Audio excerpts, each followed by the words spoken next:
समस्त को स्वागत करुच्ची आज क्लास को आशा करुच्ची आपण मानकर प्रिपरेशन बेस्ट वे करुवे। आज आम आलोचना करवा चर्चा गीतिकार वन शॉट क्वेश्चन गुड़ाक जहाँकि ओडिया नेट पीजी एंट्रांस बा एसएसबी बहुत इंपोर्टां अटे। या पूर्व अनेक वीडियो आम कसारे जो मैंने जब कोई देखी ना से वीडियो को जाकि देखी ने डिस्क्रिप्शन लिंक अच्छी आउ नुआ कर जो जॉइन करेंगे चैनल को सब्सक्राइब करने। चलते चर्चा गीतिकार वन शॉट क्वेश्चन गुड़ा आलोचना करवा।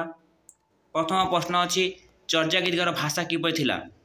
चर्चा गीतिकार भाषा किपर थिला तार उत्तर हम पूर्वी अपभ्रंश अर्थात चर्चा गीतिकार भाषा थिला पूर्वी अपभ्रंश। चर्चा गीतिका कहले कौन बुझा जाए? चर्चा गीतिका कहले कौन बुझा जाए ना चर्चा गीतिका कहले बौद्ध सिद्धाचार्य मान द्वारा रचना करा 50टी गीति कविता को चर्चा गीतिका कह जाए। जो बौद्ध सिद्धाचार्य मैंने लिखी 50टी गीतिका ताकू प्रकृत में चर्चा गीतिका बोली कह जाए। परवर्ती प्रश्न चर्चा शब्दर अर्थ कौन? चर्चा शब्दर अर्थ कौन? चर्चा शब्द अर्थ होची आचार बा आचरण। चर्चा साहित्य रे थिबा आचरण प्रकृतर अर्थ कौन? चर्चा साहित्य रे थिबा आचरण प्रकृत अर्थ कौन ना यार उत्तर हम योग साधना पद्धति संपर्कित आचरण। योग साधना पद्धति संपर्कित आचरण। चर्चा गीतिका को किए हिडन सेइंग नाम रे नामित कहते? चर्चा गीतिका को किए हिडन सेइंग नाम रे नामित कहते? तार उत्तर हम मार्क्स मुलार। किए कहते? मार्क्स मुलार। चर्चा गीतिकार टीका किए देथिले? चर्चा गीतिकार टीका किए करथिले? मुनिदत्त। चर्चा गीतिकार टीका मुनिदत्त करथिले। मुनिदत्त करिथिबा टीकार नाम कौन थिला? जो चर्चा गीतिकार टीका करथिले मुनिदत्त से नाम कौन थिला ना निर्मलगिरी टीका थिला। निर्मलगिरा टीका। परवर्ती प्रश्न जीवा चर्चा गीति पदावलीर रचयिता किए? चर्चा गीति पदावली रचयिता होती सुकुमार सेन। सुकुमार सेन चर्चा गीति पदावली रचयिता होती सुकुमार सेन। सर्वप्रथम किए चर्चा गीतिका को नेपाल दरबार पोथीशाला संग्रह करथिले? आम भल भाव जाचु जे हरप्रसाद कहते 1907 मसीह जो मैंने यार सब्जेक्ट पढ़ी थे भल भाव चर्चा निहाती यार उत्तर गुड़ जापारे जे सर्वप्रथम किए चर्चा गीतिका को नेपाल दरबार पोथीशाला संग्रह करते? हरप्रसाद शास्त्री 1907 मसीह।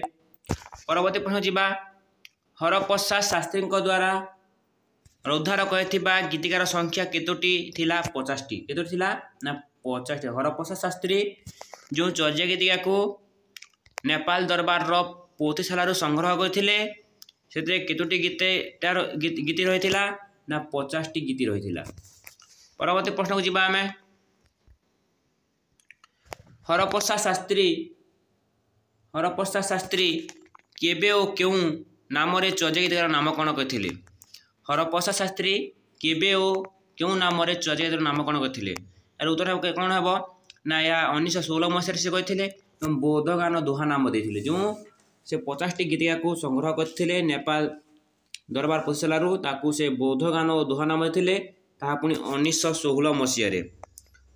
प्रथमे चर्चा गीतिकार नाम कौन थिला? प्रथमे चर्चा गीतिकार नाम कौन थिला? तो प्रथमे चर्चा गीतिकार नाम थिला चर्याचय विनिश्चय। कौन थिला मन रखंतु? चर्याचय विनिश्चय। चर्चा गीतिकार द्वितीय पद को क्यों पद कह जाए? चर्चा गीतिकार द्वितीय पद को क्यों पद कह जाए ना ध्रुव पद कह जाए। चर्चा गीतिकार द्वितीय पद को क्यों पद कह जाए? ध्रुव पद कह जाए। परवर्ती प्रश्न जीवा चर्चा गीतिका गुड़िक क्यों राग बहुल व्यवहार होता है? चर्चा गीतिका गुड़िक क्यों रागर बहुल व्यवहार होता है? यार उत्तर कौन हम पट्ट मंजरी। चर्चा गीतिका गुड़िक क्यों रागर बहुल व्यवहार होता है? पट्ट मंजरी। श्री मनीन्द्र मोहन बसु चर्चा गीतिका निज संपादन संकलन कर क्यों नाम रखिथिले? श्री मनीन्द्र मोहन बसु चर्चा गीतिका को निज संपादन संस्करण करी क्यों नाम रखिथिले? चर्यापद। क्यों नाम रखिथिले?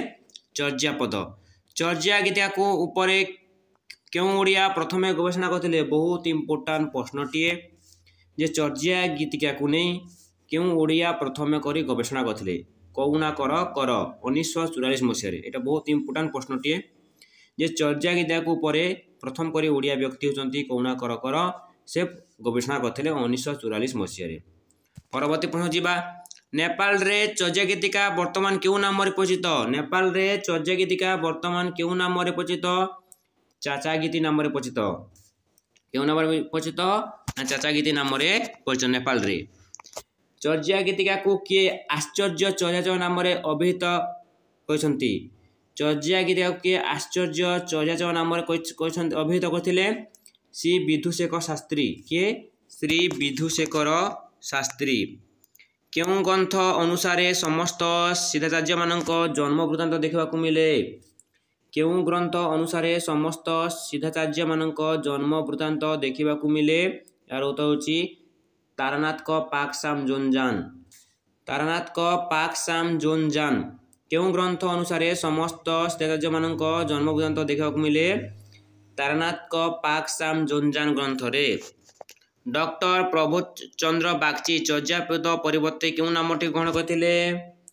डॉक्टर प्रभुत चंद्र बागची चर्यापद परिवर्ते क्यों नामटी ग्रहण करथिले चर्यागीति पद को से ग्रहण करथिले आविष्कृत होइथिबा 50टी गीतिका को के जण कवि लिखिथिले आविष्कृत होइथिबा 50टी गीतिका को के जण कवि लिखिथिले 23 जण कवि लिखिथिले के जण कवि लिखिथिले 23 जण कवि लिखिथिले चर्या गीतिकारे थिबा संध्या भाषा कोन चर्या गीतिकारे थिबा संध्या भाषा कोन तार उत्तर हम कोन हबो सांकेतिक भाषा ठार भाषा चर्या गीतिकारे थिबा संध्या भाषा कोन सांकेतिक भाषा बा ठार भाषा परवर्ती प्रश्न जिबा सिद्धाचार्य माने केउ परंपरा रे अंतर्भुक्त थिले सिद्धाचार्य माने केउ परंपरा रे अंतर्भुक्त थिले 84 सिद्धाचार्य माने केउ परंपरा रे अंतर्भुक्त थिले 84 सिद्ध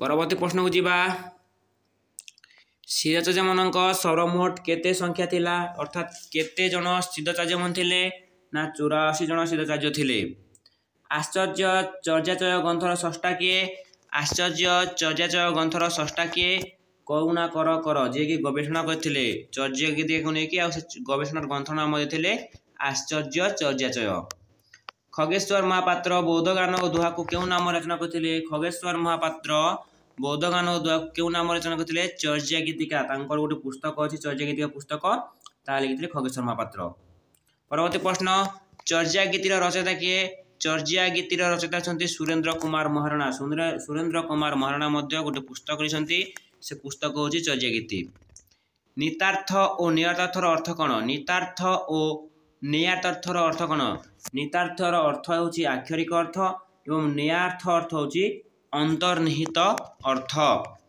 नितार्थ अर्थ आक्षरिक अर्थ एवं नियार्थ अर्थ अंतर्निहित अर्थ परवर्ती प्रश्न जिबा पा शब्दर अर्थ कोन पा शब्दर अर्थ कोन सम्मान सूचक पा शब्दर अर्थ कोन पा शब्दर अर्थ होछि सम्मान सूचक आदि सिद्ध किए बा आदि सिद्ध कहा को कहा जाए सरहपा को आदि सिद्ध बोली कहा जाए सरहपांकर ग्रंथ नाम कौन थिला सरहपा जो ग्रंथ लिखिथे से ग्रंथ नाम कौन थिला दोहाकोश सरहपांकर ग्रंथ नाम कौन थिला दोहाकोश तांत्रिक बौद्ध धर्मर पृष्ठपोषक किए तांत्रिक बौद्ध धर्मर पृष्ठपोषक किए सरहपा तांत्रिक बौद्ध धर्मर पृष्ठपोषक किए थिले सरहपा चर्या गीतिकार प्रथम गीति टी कौन किए लिखिथंती चर्या गीतिकार प्रथम गीतटी कौन एवं किए लिखिथंती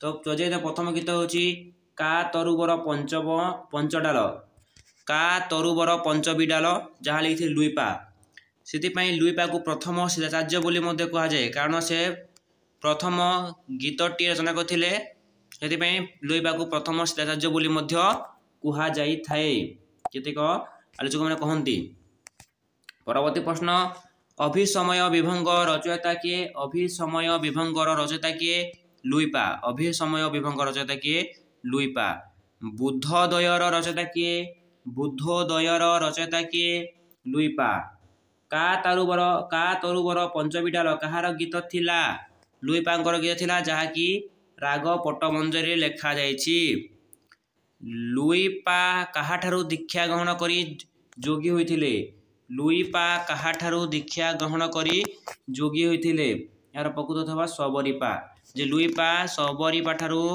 दीक्षा ग्रहण करी जोगे थिले। धन्यवाद समस्त को। आउ गोटे क्लास रे आम अन्य प्रश्न संवाचना करवा।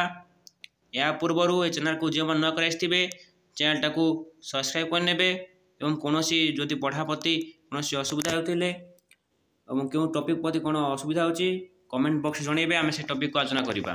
धन्यवाद। जय जगन्नाथ।